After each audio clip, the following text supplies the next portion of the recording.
نبی علیہ الصلوۃ والسلام فرمایي وی اربع فی امتی من امر الجاهلیه سلور خبرې داسې دي سلور خبرې چې زما په امت کې دا د جاهلیت هغه خوی را روان دي د جاهلیت په دور کې چې خلکو دا کم کارونه کول زما په امت کې د سلور خبرې د جاهلیت را روان دي کله کله یو نبی علیہ الصلوۃ والسلام فرمایي الفخر فی الانساب نسب باندې فخر کول نسب باندې څه کول فخر کول زه پلان کوي منو زه پښتون یم منو زه ډینګې منو دې خبر له اعتبار نشته دی ان اکرمکم عند الله اتقاکم د الله په نسبت باندې غوړواله او ښکتواله په تقوا سره دی چې څومره در په تقوا دومره د الله په نسبت باندې ته اوچت وي او چې تقوا در پکې نه وي ته د دنیا بادشاه دی ولې نه د الله په در کې ستا د سر قیمت د ماشي د وزر من نشته د ماشي د وزر هم نستا قیمت نشته ته خو زه د کلي ملک یم پښتون یم پلانکې یم ډینګې یم خو چې فاسق او فاجر د الله په دربار کې دو ماشي د وزر من سپکې ځکه د الله په نسبت د معیار د اوچتوالي کې دغه تقوا ده نو الفخر فی الانساب فخر کول په نسب دا جاهلیت خبرې دي او نبی رسول فرمایي دا زما په امت کې را روان دي دویم نبی علیہ الصلوۃ والسلام فرمایي والطعن فی الانساب په نسب باندې طعن لګول مړه دا ما ته خبرې کې کسب در سره دي سړي دا وګوره خبره ته وګوره نو دا خبرې دي کنه طعن کول په نسب باندې دا خو کمزوري خاندان والے دا کمزور سره دي دې ما ته خبرې کوي دا د جاهلیت خو دی در جاهلیت خو دی او درم نبی علیہ الصلوۃ والسلام فرمایي والاستقاء فی النجوم باران معلومول پستور سره دا د جاهلیت طریقه چې باران به وشو نو مسلمانانو به وي موږ باندې الله باران وره موږ باندې الله تبارک وتعالى باران وره او کفار به سبا دا پلان کې ستور اخکار شو دا د وجنه دا باران وشو دا پلان کې ستور اخکار شو دا د وجنه باران وشو هغه په ستور باندې باران چې دا ستور راشي باران کیږي چې دا ستور راشي باران کیږي نو که زموږ د خلکو دا یو نظریه غونډه کنه چې په پلان کې موسم کې باران دی پلان کې هغه په هر تجربه د دې موسم کې خو بالکل داسې کول چې په دې موسم کې باران یو بیا نه دا غلط خبره ده ډېر کله ته په شکل تیر شي باران موږ کستر ګمونین شي کنه او کله ناکله د باران موسم نه او باران الله تبارک وتعالى راوړي بس دا د الله په قدرت کې ده او سلورم نبی علیہ الصلوۃ والسلام فرمای النیاحه ورکول دا ور د جاهلیت د زنانه او عادت یو سره چې مړ کېده کنه هغه د وصیت کا یو ته ما باندې بجایا کوي ما باندې بس کوي چې خلکو ته پته ولګي دا خو ډېر غټ سره مړ دی ما باندې بجایا کوي او مخصوص زنانه به هغه نه خلکو پیسې ورکولې چې دا دومره پیسې والا راشه زمون په مړي باندې سو کا جړه وکا هغه چې برانه جزاله د خپل ټاپاو کیس شروع کو چې دا خو دي سره و دا خو دي سره دا خو دي سره جړل به خو به سره دا کیسه به شروع دا د جاهلیت طریقه ده دا جاهلیت طریقه ده هغه په پیسو باندې خزر راوستي نن زمانه کې خلک په پیسو نه راوړي د خپل اورغه د پیسو غینه تیزی دي فکر کې تاسو زنانه مشهوري الو پلان ته را لګوره ته خدا به ځلا کوي اس پیدا کومه په خپل مخیرا پریوز نه ستاسو دې په خپل مخیرا پریوزي دا به ته چې د پلار چرته مړ دی په مخیرا ورځو خو به جوړته او چل به جوړ کې او ټول خزیاله پلان کې را پلان کې جدا شي دغه پلان کې تمام اور د جهنم دي ځای دی ارزانه څه کیسه شروع کړی دا نو موږ خلکو پیسې ورکول نن سبا پکړي کې پیسې نه لاوي پردو ما پسې د په مخه پر تاوی جو جلا ده کوي دا په شریعت کې د سره شته نه نو النیاحه ورکول پیغام کې نبی اسلام فرمایي دا سلور خبرې د جاهلیت په دې امت کې مرا روان دي ها هم راغې مصیبت راغې انسان دې زړه ته تکلیف راسي دستر ګناوخ کوم پیږي سعد رضی الله تعالی عنہ بیمار دی نبی علیہ الصلوۃ والسلام په پښتنه لواره یو راغی دا ځم کدن شروع نبی علیہ الصلوۃ والسلام ورته کتل نبی علیہ السلام د مبارک ستر ګناوخ کې روان شي مبارک ستر ګناوخ کې روان شي دا رنګ د نبی علیہ الصلوۃ والسلام وصیت وفات کړو غالبا د زینب رضی الله تعالی عنها حزبه نبی علیہ الصلوۃ والسلام په سوال جواب کړی زما بابا ته چې مونږ کړه لګ راشي نبی علیہ السلام په سکار باندې مصروف و زما لور ته وایي چې صبر کوه بیا به هغه سوال جواب کوي بابا ته وایي چې لږ راشي که نه نبي علیه الصلاة والسلام چې راغلو د غسې په غېږ کې چې راواغست دغه ځنکدن د نبي علیه السلام په غېږ کې پروت او ساه ورکړه د نبي علیه السلام د مبارکو سترګو نه اوښکې روانې سترګې جاري اوښکې به یې یقینا چې کله د نبي علیه السلام خپل بچی وفات کېدو ابراهیم رضی الله تعالی عنه چې هغه وفات کېدو نبي علیه السلام په دې غېږ کې راواغستو او د دې سترګو نه اوښکې روانې شوې ان القلب يحزن والعين يدمع ځان غمجن د ابراهیم په تا باندې او د سترګو نه مې بې اختیاره اوښکې روانې دي ابراهیم ستا په جدایۍ باندې ډېر زیات غمجن یم خفه یم در باندې خو موږ به هغه وایو چې کوم موږ ته الله حکم کړی دی سترګو نه اوښکې یقینا بهیږي زړه یقینا غمجن وي د دې اجازت په شریعت کې شته دی خو دا کرکې والا او دا چغې والا او ځان له مخونه راشو کول او ګریوانونه شنول دا په شریعت کې نشته دی او حقیقت دا دی که نه چې کوم انسان په حقیقت کې غمجن وي که نه د هغه نه خبرې هم نه کېږي هغه چېرته ځان یو سیټ ته ناست دی د هغه به صرف د سترګو نه اوښکې بهیږي غمجن انسان تاسو ټول عمر وګورئ چې په چا باندې ډېر غم راشي که نه د هغه نه خبرې نه کېږي پاتې شه سندرې ویل چې هغه به د ټپې په جړا کې شروع کړي دا ټپې پکې هغه کوي چې هغه سره غمجن نه هغه ځان له شو جوړوي زړه چې غمجن وي که نه بس د هغه صرف د سترګو نه اوښکې بهیږي هغه دې ټپو ته نه وي وزګارو نو جړا د سترګو نه اوښکې بهېدل دا په شریعت کې شته دی دې منع نه ده دا په اختیار کې نه دي خو داسې ویر کول دا په شریعت کې ناروا دي نو چې کله یو انسان وفات شو نو اوله خبره دا ده چې ته ورته په وخت د ځنکدن کې تلقین د لا اله الا الله وکړي بیا ورله سترګې راپټې کړي خپې لاس ورله سم کړي او دغه رنګې بیا د کفن دفن انتظام یې زر زر شروع کړي ځکه چې په کفن دفن کې به تاخیر نه کوي کفن دفن کې به تاخیر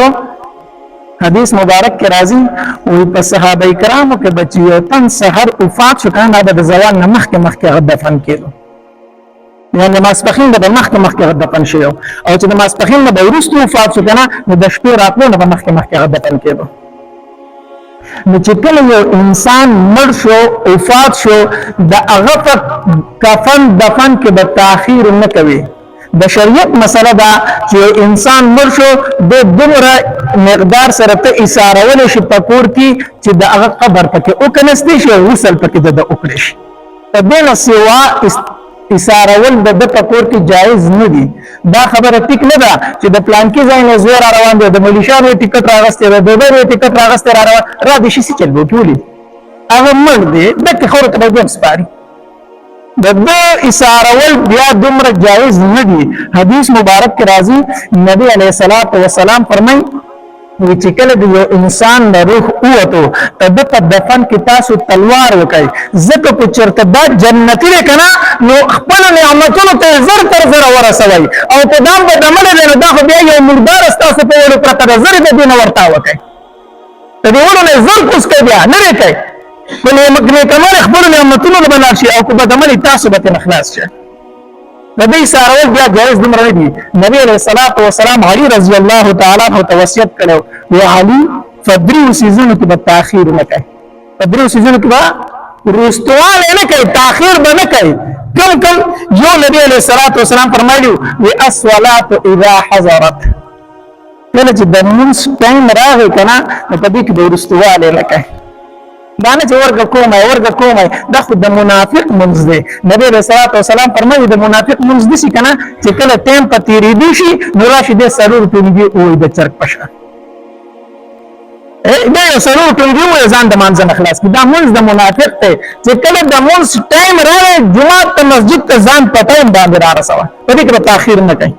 دویم نبی علیه الصلاة والسلام فرمایلي والجنازة اذا حضرت کله چې جنازه حاضره شي که نه نو دا ایثاروه ما په دې په وړو کې تلوار یې کوه کور کې دا مه ایثاروه او درېیم نبي علیه الصلاة والسلام فرمایلي وی پیغله جینۍ په کور کې د جینۍ پیغله شوله دا ځان ته هسې مه کېنوه مناسب رشته ورته کوم ځای کې میلاو شوه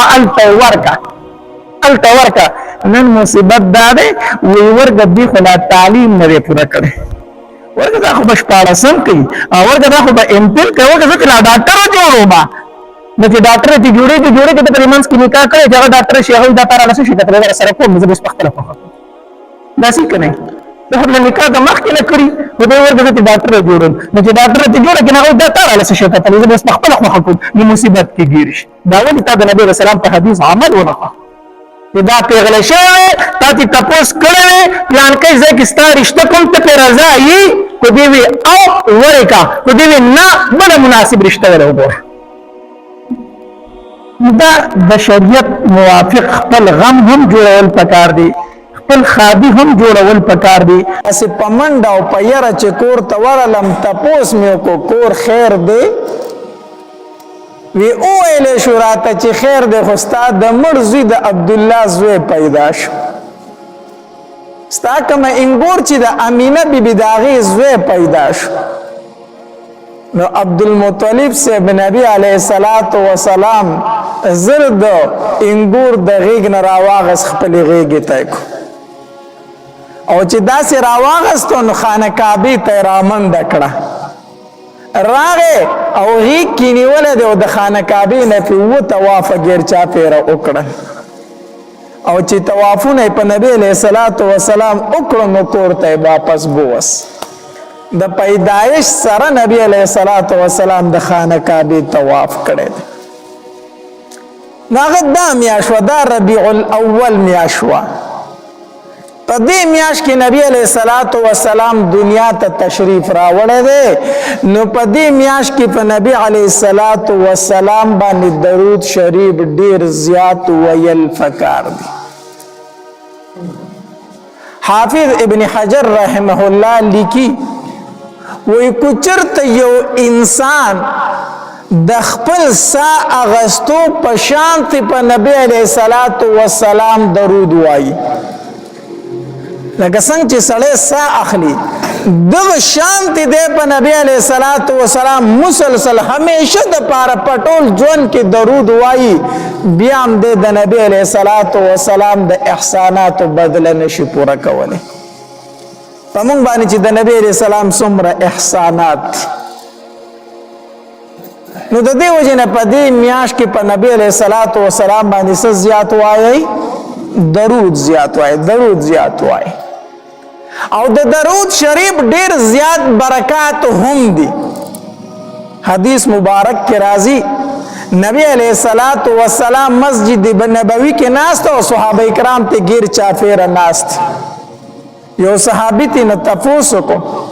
ودا الله پاک پیغمبره زپتا باندې درود ډیر زیات واما خدا را ته او چې د زیادت سم مقدار وي څومره در باندې واما زه به تا درود زیات وام ډیر وام خو څومره زیات در باندې وام نبی علیہ الصلوۃ والسلام ورته فرمایل وی ته څنګه په ما باندې زیات درود وای نو دې صحابي ورته فرمایل وی دا الله پاک پیغمبره پشپا او رس کې زه یوې سپتا باندې درود واما او دوه حصے نور ذکر کو یوې سپتا باندې درود وام او دوه حصے نور ذکر کوم آیا دا درود پتا باندې کافی دی نبی علیہ الصلوۃ والسلام ورته فرمایل وی او خو دا درود دی زیات کنه خبوي دا درود دی پما زیات کنه سبوي خبوي دی صحابی دی نبی ته پوسکو وی دا الله پاک پیغمبر چې بیا یو کار وکما شپاو رزقی نیمه حصہ پتا باندې درود واما او نیمه حصہ نور ذکر کوم آیا دا درود په پتا باندې کافی وی نبی علیہ الصلوۃ والسلام ورته فرمایل وی او خو دا درود دی په ما زیات کو نو دا بتا لخوي دا بتا لسوي خوي هغه صحابي بیا تاسو کوي وی دا الله پاک پیغمبر چې بیا یو کار وکما پشپاو رزقی دوی سے پتا باندې درود واما او یوی سے نور ذکر کوم آیا دا درود په پتا باندې کافی وی نبی علیہ الصلوۃ والسلام ورته فرمایل وی او خو دا درود دی زیات کنه خبوي دا درود دی په ما زیات کړو سبوي خبوي. هغه صحابي بیا فرمایي وای دا الله پاک پیغمبر بیا یو کار ولې نه کومه، بیا یو کار ولې نه کومه چې ما ته فارغ ټایم میلاویږي، ما ته فارغ وخت میلاویږي او پتا باندې درود وام. دا درود به کافی وي؟ نبی علیہ الصلوۃ والسلام ورته فرمایل وی ای زما صحابي کو داسې دی وکړو دا څنګه چې ته وایي، داسې دی وکړو دا څنګه چې ته وایي چې تا ته فارغ ټایم میلاویږي، تا ته فارغ وخت میلاویږي او په ما باندې درود وایي. الله تبارک وتعالی بستا دو کار وکي. سو کار به دی وکي؟ دو کار. کم کم؟ یو ورته نبی علیہ الصلوۃ والسلام او فرمایل وی اذن تکفا همک او دیم ویغفر ذنبک. نبی علیہ الصلوۃ والسلام ورته فرمایل وستا به الله تبارک وتعالی دو کار وکي. کم کم؟ یو دا چې الله به د هر غم نبی غم کی، الله تبارک وتعالی به د هر غم نسکی بیغم کی، بیغم کی. او دویم ویغفر ذنبک الله به د کړي ګناونه معاف کی. دا زمونږ د ټولو مقصود او مرام دی کنه دی؟ دا زمونږ د ټولو مطلوب دی، مقصود دی، دا مو خواهش دی، دا مو ارمان دی. الله دنیا کې یو بیغمه زندگی راکا، الله په دنیا کې سره راکا یو بیغمه زندگی راکا، د ټینشنونو نه، د سوچونو نه، د فکرونو نه الله خلاص ژوند راته نصیب کا. دا د هر سړي خواهش دی او کنه دی؟ الله بے فکر زندگی ما ته په دنیا کې راکا او الله انسان یم، ستا بنده یم، ګناونه برانه ډیر شوي الله، خو چې د قیامت ورشي الله دا کړي ګناونه راته معاف کا. دا سیده کنه ده؟ دا د هر انسان مقصد دی او کنه دی؟ نو نبی علیہ السلام دی صحابی ته فرمایي چې تا ته فارغ ټایم میلاویږي، تا ته فارغ وخت میلاویږي، په ما باندې درود وایا، الله بستا دا دو کار وکي، الله به دا دو کار وکي. نو په نبی علیہ الصلوۃ والسلام باندې په دې میاشت کې درود زیات وایي. سوای پی درود پی زیات وایي، ټول وایي صلی الله علیه وسلم، صلی الله علیه وسلم. وی کم انسان چې دا درود شریف پشپا ورس کې زر فیری وای، کم درود شریف زید درته وامه، کم انسان چې پشپا ورس کې دا درود زر فیری وای، وصلی الله علی النبی الامی، وصلی الله علی النبی الامی. وی کم انسان چې پشپا ورس کې دا درود زر فیری وای، الله به د زړه ټول حاجتونه پوره کړي. الله تبارک وتعالی به ورله په رزق کې برکت ورواچ، الله تبارک وتعالی به په بند دروازې کولو کی، الله به بند مخ اخلاص کی او په دې زړه کې به یو سکون، یو آرام او یو خوشحالي محسوسې ده چې دا درود څوک د ورځې زر فیری وایي. وصلی الله علی النبی الامی. په نبی علیہ الصلوۃ والسلام باندې درود زیات وای، زیات. مونږ چې درود وایو نو څه وایو؟ اللهم صل علی محمد، اللهم صل علی محمد. ډیر ښکلی نوم دی محمد، ډیر ښایسته نوم دی. علما لیکي وایي نوم کو هر یو نوم ځان لږ دی، خو محمد ورسره ملګری کوه، د نوم سره د څه ملګری کوه؟ محمد ملګری کوه. دا ډیر برکتي نوم دی، دا ډیر ښکلی ښایسته نوم دی. نبی علیہ الصلوۃ والسلام فرمایي وی د قیامت ورځ به وي، حساب کتاب به وش، فیصله د جنت او د جهنم به وش. وانا اول من يقرع باب الجنه، ز اول انسان خغه چې د جنت دروازې ته بکړس ورکوم، د جنت دروازه به بند دی، زه اول خغه انسان یم. نبی علیہ السلام فرمایي چې د جنت دروازې ته څه ورکما؟ کړس ورکم. وی د دن نه به خزانچی आवाज وکي، د جنت چې کم څوکیدار دی د دروازې د دننه نه به آواز وکړي من انت څوک چې دروازه دې وکړه سوله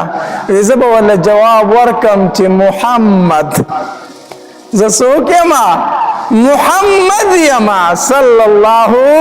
علیه وسلم وی د جنت د دروازې چې کم چوکیدار دی هغه به د دننه نه جواب ورکړي چې ما ته حکم شوی چې محمد نوم درته یاد شي اول به دروازه هغه ته خلاصوي ما ته هم ویلی شوي وو چې اول دروازه د جنت په محمد ته خلاصوي صلی الله علیه وسلم نو دا هغه نوم دی چې اول به د جنت د دروازې سره هم یادېږي د جنت د دروازې سره اول نوم چې یادېږي هغه به کوم نوم وي محمدي ډیر ښایسته نوم دی نبی علیه الصلاة والسلام چې پیدا شو نو نیکۍ ورته نوم کېښود محمد عبدالمطلب صاحب ورته نوم څه کېښودو محمد نو خلکو ورته وی عبدالمطلبه دا نوم خو ستا په آباو په اجدادو کې چرته نه دی تیر شوی دا دې څنګه عجیبه نوم کېښودو د عربو عادت دا دی هغوی د خپلو کشرانو نومونه د خپلو مشرانو په نومونو سره ږدي اکثر د نوسي او د نیکه یو نومي مونږ بیا ادبي ګڼو که نه چېرته په کور کې کشر له په مشرانو کې څه نوم کېږي دا څه بیا ادبی دا خو د بابا نوم دی تا دله کېښودو د عربو عادت دا دی چې هغوی د خپلو د کشرانو نومونه د مشرانو په نومونو سره ږدي نو اکثر د نیکه او د نوسي یو نومي نو چې کله عبدالمطلب صاحب نبی علیه الصلاة والسلام ته محمد نوم کېښودو نو خلکو ورته ویل وی څه عجیبه نوم دې کېښودو دا خو ستا په مشرانو کې اړو چېرته تېر شوی نه دی نو عبدالمطلب ورته جواب ورکو وی محمد می ورله ځکه نوم کېښودو چې د مشرق او د مغرب د شمال او د جنوب خلک د صفتونه کوي الله د محمد معنی څه ده ستایلی شوی صفت کړی شوی نو د نبی علیه الصلاة والسلام په ځمکې او په اسمانونو کې څه کېږي صفت کېږي ځکه مې ورله محمد نوم کېښودو ډېر ښایسته نوم دی نو چې چېرته هم نوم دی کو هر نوم دی خو علما وایي محمد ورسره څه کا ملګری کا نو په نبی علیه الصلاة والسلام باندې په دې میاشت کې درود ډېر زیات وایه ډېر زیات وایه ځکه حدیث مبارک کې راځي نبی علیه الصلاة والسلام فرمایي وایي د قیامت په ورځ به د ټولو نه زیات نږدې ما ته هغه انسان وي د چا چې په ما باندې درود زیات وي د چا چې په ما باندې څه زیات وي درود زیات وي هغه انسان به د قیامت په ورځ د ټولو نه زیات نږدې ما ته وي صحابه کرام ناستی نبی علیہ الصلوۃ والسلام فرمایل وی په ما باندې درود زیات وایي او خاص کر د جمعې فرض او د جمعې پښپ باندې بیا ډیر زیات وایي نو یو صحابي تاسو کو وی د الله پاک پیغمبره قد ارمتا او بلیتا دو قسم الفاظ حدیث مبارک راغلي د الله پاک پیغمبره تو به د خاور سره خوري شوی ستا خو به اډو کې ریزه ریزه شوي مونږ چې پتا باندې درود وایو نو تا ته به څه فایده درکوي نبی علیہ الصلوۃ والسلام ورله جواب ورکو وی ان الله حرم علی الارض اجساد الانبیاء ان الله حرم علی الارض اجساد الانبیاء الله پزمک باندې د پیغمبرانو جسمونه حرام کړی دي زمون جسم تزمکه سنشي ویل پیغمبرانو جسمونو ته نبی علیہ السلام فرمایل دا زمون عقیده د اهل سنت والجماعت عقیده دا چې څومره پیغمبران دي یوازې نبی علیہ الصلوۃ والسلام نه چې څومره پیغمبران دي دا غي جسم مبارک چې کوم په ژوندانه او اخ جسم مبارک په قبرونو کې بالکل سلامت فروت او تر قیامت پورې به دغه شانت سلامت فروت الله پیغمبران خو پیغمبران دي د حافظ قرآن جسم زمکه نه خوري حدیث مبارک کې راځي وی اذا مات حامل القرآن چې کله حافظ قرآن وفات شي اوحى الله الى الارض الله تبارک وتعالى زمکه توخي وکي الله تاكل لحمه زمکه د حافظ قرآن غوخي به نه خوري ته د غوښې به ځمکې دا حافظ قرآن ستا خوراک له نه دی درغلی دا معمولی انسان نه دی د ده په سینه کې 6666 آیاتونه مبارکه پراته دي دا معمولی انسان نه دی د ده په سینه کې د بخاري احادیث پراته دي د ده په سینه کې د مسلم شریف احادیث مبارکه پراته دي ځمکې د حافظ قرآن غوښې به نه خوري قالت الارض زمک جواب ورکی اللہ تبارک و تعالی تا ای وربی ای زما ربا کیف آکل لحما زبد دغوخ سنگ خورما وکلامک فی جوف دا چا پسینه که جستا کلام پروت تے اللہ زد حافظ قرآن وخ سنگ خورم دا چا پسینه که جستا کلام پروت تے نو دا حافظ قرآن وخم اللہ پو زمک باندې سکڑی دا پیغمبر خو ډیر لوړ شان لري اخو ډیر اوچت شان لري داغه شان ته څوک رسیدش الله علماء لیکلي دي وی په کومه مقبره کې چې حافظ قرآن دفن شي په دغه شپه باندې الله د دغه مقبرې والو نه عذاب پورته کوي په کومه مقبره کې چې حافظ قرآن دفن شي ته دغه مقبرې والو نه الله څه پورته کوي عذاب پورته کوي غرض می دا کو چې په نبی علیہ الصلوۃ والسلام باندې درود زیات وایي نبی علیہ الصلوۃ والسلام فرمایي وای د قیامت ورځ به ما ته انسان ډیر نږدې وي چې په ما درود زیات وایي حدیث مبارک کې راځي نبی علیہ الصلوۃ والسلام فرمایي وای په ما باندې درود ویل دا د انسان ګناونه داسې ختمي لکه په ور چې اوبه واړی ماء البارد الفاظ راغلی لکه په اور چې یخ او باور واړی اور ملکی دک شانت په نبی رسول الله والسلام باندې درود ویل د انسان ګناونه ختمه الله او درود چې د کله زیات ویل کنه الله به درته ډیر لوړ مقام په دنیا کې هم درکې او په آخرت کې هم درکې امام شاه ولی الله رحمه الله تاسو بینه فی جنې علماء ډیر خفي جنې امام شاه ولی الله رحمه الله دا یو داسې عالم تیر شوی دی کنه چې د هندوستان او د پاکستان څومره علما دي دوی خپل د حدیث او سند نبی علیہ الصلوۃ والسلام ته بغیر د امام شاه ولی الله نه نشي رسولی زکه اوس د خپل حدیث او سند نبی علیہ الصلوۃ والسلام ته رسوم په منځ کې به امام شاه ولی الله ضرور زما استاد کیږي دا کې دی نشي چې امام شاه ولی الله رحم الله زما استاد نشي او زه د خپل حدیث او سند چاته ورسوم نبی علیہ الصلوۃ والسلام دا نشي کېدی د هر عالم په سند کې بنوم د امام شاه ولی الله خامخا راځي دا یو داسې عالم تیر شوی داسې عالم هغه ویل وی الله تبارک وتعالى ماتا او زما خاندان ته چې دا سره راکړي دي کنه دا د درود شریف په ویلو سره راکړي دي ماتا او زما خاندان ته چې دا کم مقام میلاو شوی دا کم مرتبه میلاو شوی دا وی دا د درود ویلو په برکت سره میلاو شوی دا ته خو درود شریف وایې کنه چې ته د دې برکات ویني ته د دې برکت په خپل ځان کې ویني ته دې برکت په اولاد کې ویني ته دې برکت په نوسو کې ویني حدیث مبارک کې راځي نبی علیہ الصلوۃ والسلام فرمایي وای کوم انسان چې زیات درود وایي په ما باندې دا وایون کې په خپل رنگ وي ته د بچي بم رنگي او د نصیب هم رنگي نبی علیہ الصلوۃ والسلام باندې زیات سوای درود وای درود زیات وای الله به دې بند مخې په دنیا کې کولاوي الله به دې په مال کې برکت واچ برکت به دې الله په مال کې واچ الله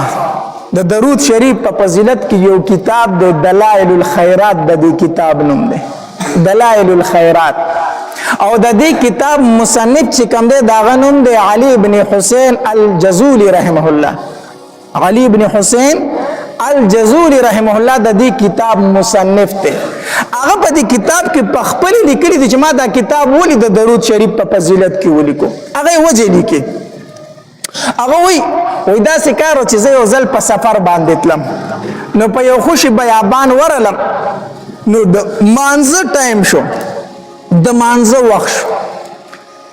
نو اوبه مې کتې نو په نظر مې یو کوی راغی ما وې ز کوی دی او پکې زو په او د سو کم منځ به وکم اوس چې کوی له ورلم کوی کې وبشته دی خو په کوی باندې نه بوکشته او نه رسېشته رسېم نشته او بوکم نشته دی نو وبو خوشته دی خو راوالم د څنګه سلوخې نشته د وبو دراغستو په دې پریشانۍ کې ودرېدم چې خدای څه چل وکما اوس کو تیمم کوم نو وبو خو موجود دی وبو خوشته دی اول خو د دې کوشش کول غواړي چې دا وبو راوالم په دې سوچ او فکر کې ولاړو وي زما خیال نو دغلته یو کور داغه د کړکۍ نه زی ماشوم سی کولم د کړکۍ نه ماشوم سی کولم بهرحال هغه چې زه په پریشانۍ کې لیدلم په سوچ کې لیدلم وی هغه د کور د کړکۍ نه راکوزه شو زما خواله رااله وی ما ته وی چې بابا ولی خفه ولاړی څه پریشانی ده ما ورته چې پریشانی دا ده کویشتا او بشتا خو لوخې نشتا رسۍ نشته چې اوبه ترې راوالم او دس به وکړم مونځ رانه قضا کېږي ځکه خفه ولاړ یم ما ته وی چې یاره ستاسو نیک عمل نشته دی چې د هغې د وجې نه تا ته د اوبه راوخیږي ماشومه ده ښه ستاسو داسې نیک عمل نشته دی چې د اوبه درته بره راوخیږي د نیک عمل د وجې نه د خپلو بچو داسې تربیت وکړئ تربیت داسې ولا ذهن سازي وکړي دا تربیت او ذهن سازي صرف مایندې کولی شي ګوره یاد وساتئ ما ته وایي چې ستاسو داسې نیک عمل نشته دی چې د اوبه درته بره راوخیږي ما ته وایي چې داسې څه نیک عمل دی چې ما ته پرې اوس د کوی نه ښکتې نه اوبه راوخیږي داسې څه نیک عمل دی ما ته وایي چې ته څوک یې ما وایي چې زه علي بن حسین الجزولي کوم هغه لوی عالم چې یادېږي خلک چې وایي ډېر بزرګ انسان یو لوی عالم یو لوی نیک عمل هغه ته ما وایي چې هغه زه خلک چې راته لوی عالم وایي خلک راته وایي نو دغه یم نو وایي چې مړه څه خلک وایي چې لوی عالم دی ته سیټ شه ته ماشومه ده ته سیټ شه ما کتل ماشومې ته چې داسې چل کوي ماشومه د کوی غاړې له ورله کوی ته یې لاړې توکړې چې لاړې توکړې اوبه را روانې شوې د کوی سر له راورسېدې بروبر ورسېدې ما ته چې بابا اودس پکې وکړه اودس پکې وکړه بری اوبو کې ما ماشومه د مټ نه راټینګ کړه چې اودس خو به وکړم خو ته راته ووایه چې الله تعالی دا کرامت د کوم طرفه درکړی دی